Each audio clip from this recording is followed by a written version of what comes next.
Hello my friends. This video, it's a sad video, but we're going to celebrate one hell of a legacy.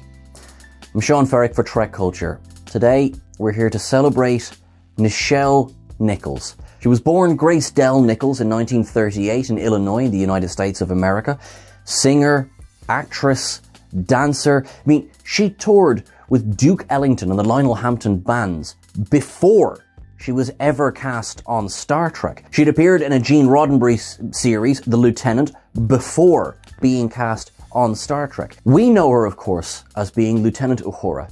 She appeared in the original series, she appeared in the animated series, and she appeared in the first 6 movies. Now, thanks to archive footage, she has appeared in more Star Trek, most recently, in fact, in Star Trek Prodigy in the episode Kobayashi. Immeasurable as her impact for being Lieutenant Uhura is, Nichelle Nichols gave the world inspiration, an example of achieving goals when everything was stacked against them. It's fairly common knowledge, I think, that she was going to leave Star Trek at the end of the first season. She'd been offered work on Broadway, and at that point in her career, she preferred stage to television. She attends a banquet being given by the NAACP. She gets a tap on the shoulder and someone says, Miss Nichols, a Star Trek fan wants to talk to you.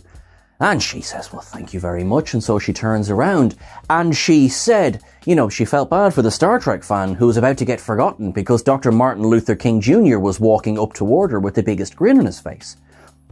And he says, I am your greatest fan. And the way she tells the story is far better than I will ever tell it. She says that, she's absolutely gobsmacked by, the leader of the civil rights movement standing in front of her. And she's like, oh my God. And he says, Star Trek is the only show that he and Coretta will allow the children to stay up past their bedtimes and watch.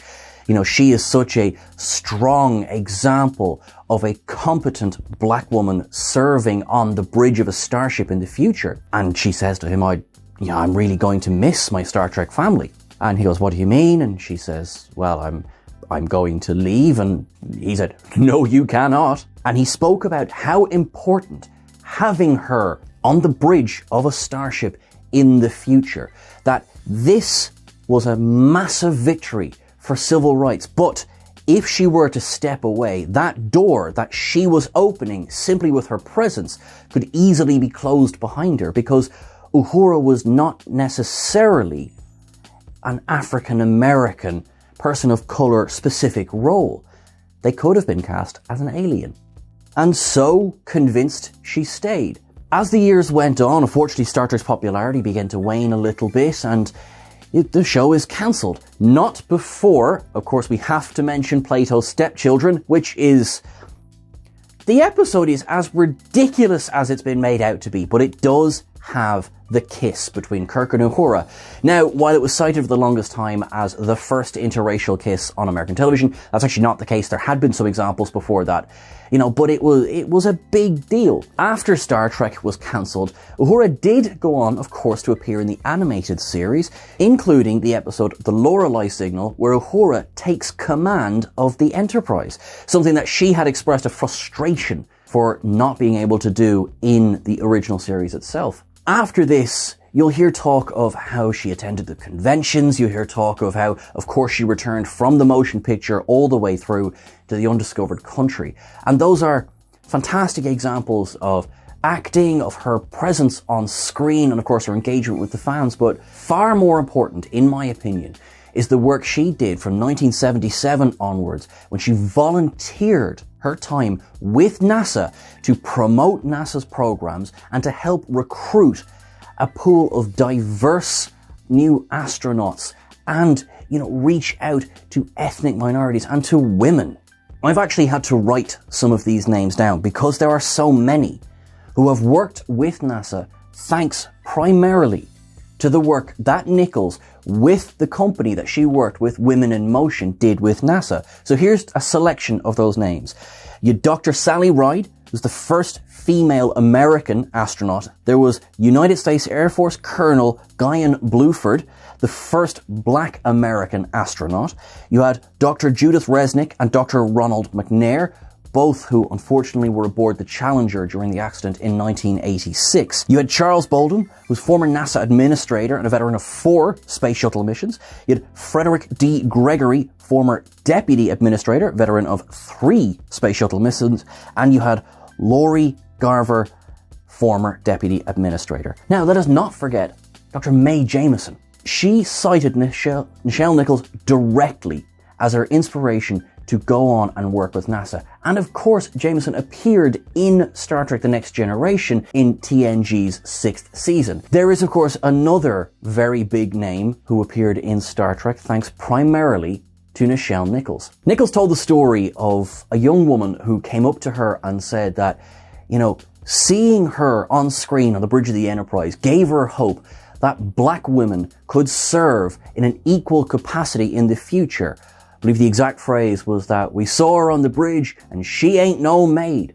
That woman was Whoopi Goldberg, Academy Award winner, and of course who would go on to appear in Star Trek The Next Generation as Guinan, who would return of course in Star Trek Picard. Nichols leaves behind an enormous body of work. A talented singer, she had 2 albums released, one in 1967 called Down to Earth, and another one called Out of This World in 1991. From the mid-1980s onwards, she served aboard the board of the National Space Institute, and in 2015, she flew aboard the Stratospheric Observatory for Infrared Astronomy. Try saying that 10 times fast. A Boeing 747 SP. Now, the purpose of this mission was a high-altitude study of the atmospheres of both Mars and Saturn. It was a pretty big deal. What I have described here is still only a fraction of what Nichelle Nichols brought to this world from beginning of her career right the way through to her death. Nichols will be sadly missed. The tributes are already pouring in from her former co-stars and from people who were just inspired by her. Before we go, I must also mention that this sad news today comes in the wake of some more sad news in Star Trek's family. We lost 2 more names this week. We lost David Warner, who of course appeared first in Star Trek V: The Final Frontier alongside Nichelle Nichols as St. John Talbot, the Terran ambassador to Nimbus 3, the planet of galactic peace.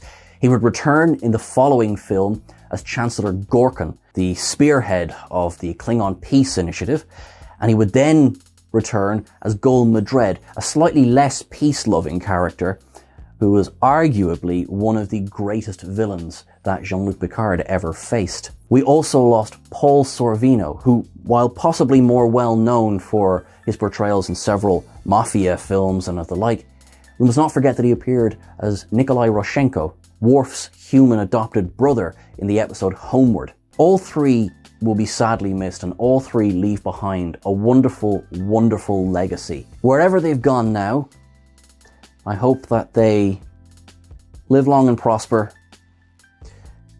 Hailing frequencies closed. Look after yourselves. Thanks very much, everyone.